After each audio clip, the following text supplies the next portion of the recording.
1 plus r over f. Remember, if you take the logarithm, exponent comes out of the logarithm. Now, if I calculate d log of dr, here dr means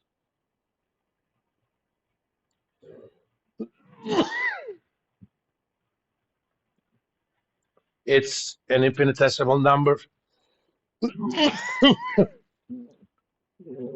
The meaning of infinitesimal is it's a positive number that's smaller than any other positive number. It's kind of the small equivalent of infinity. Infinity is the number that's greater than any other number.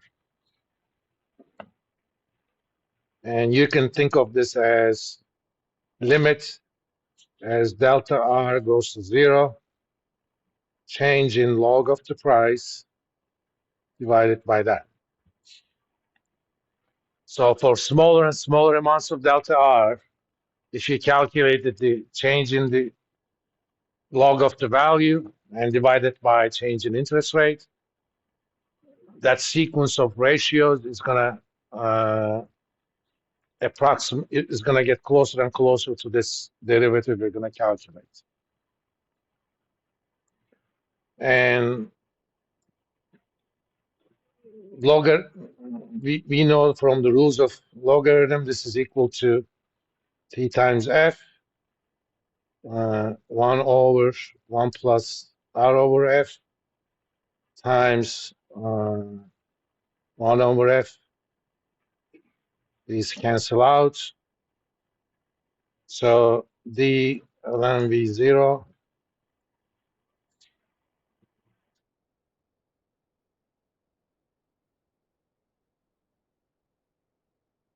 okay. Now this kind of gives me an idea about it looks like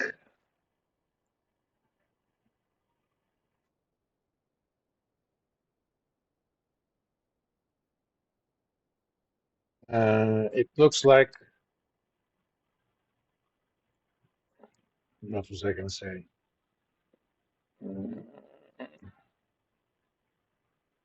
Percentage change in value given delta r is proportional to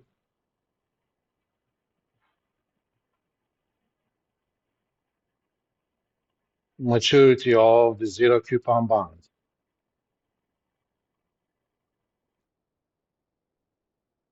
All right.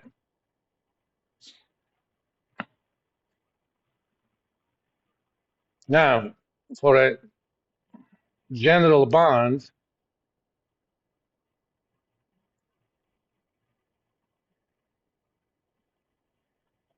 you have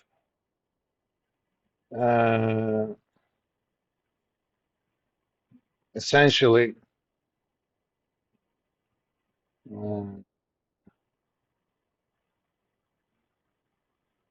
f times t,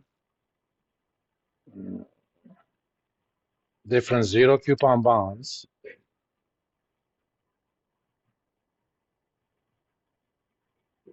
If the coupon is $60, your first one is you have a zero coupon bond that's going to mature in 6 months with a face value of $60. The second one, face value 60, it's going to mature in what you want to call 1 year. And finally, assuming this is a 30-year bond, the last one is 1,060. That matures in 30 years. So first, we're going to calculate. This is for any cash flow stream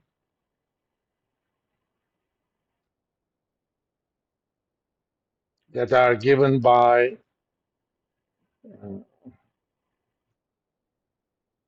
TI and dollar CI. Let's say there are n of them. where TI is length of time until the ith cash flow, and $CI is amount of ith cash flow.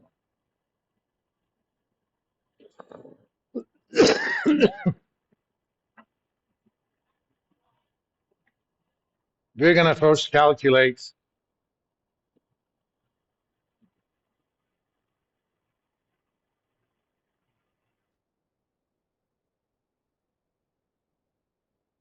and concept of average maturity, the cash flow stream. With zero coupon bond, we didn't have that issue. You had one cash flow 30 years from now, your average maturity is 30 years. But if it's, let's say, regular mortgage, every month you're going to pay, $1,000.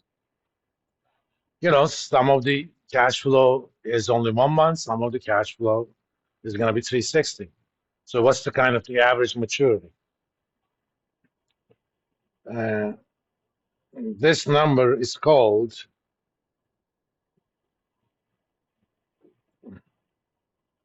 the Macaulay duration, not related to the Macaulay Culkin.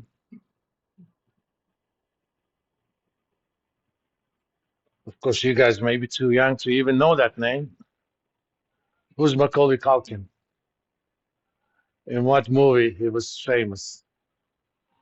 Home Alone. I guess you may have seen it as a kid. Since I had kids that age, I have seen them myself too. The first one was really hilarious. I didn't care that much for the second one. And Macaulay duration is a simple calculation. For each cash flow, you're going to multiply TI by the present value of that ith cash flow.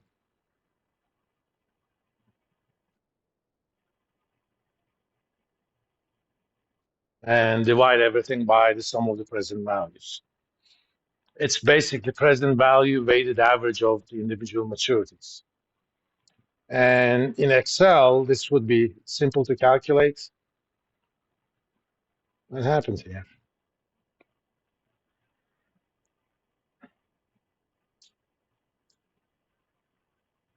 This would be the sum product of the TIs and PVIs divided by sum of the PVIs. So if you have a machinery that calculates PVs, you can easily do this. So let's go ahead and start. Not that one.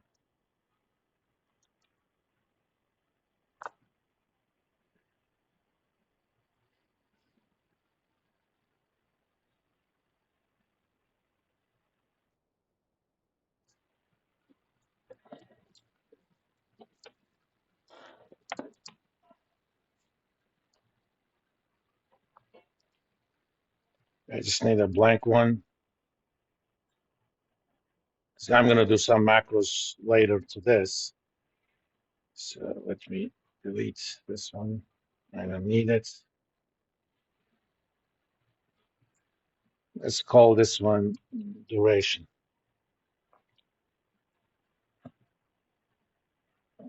I'm going to put in some inputs. Let's see.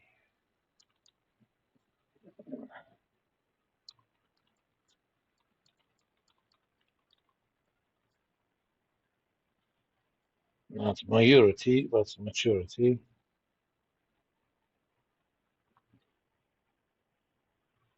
I'll just put a number for now.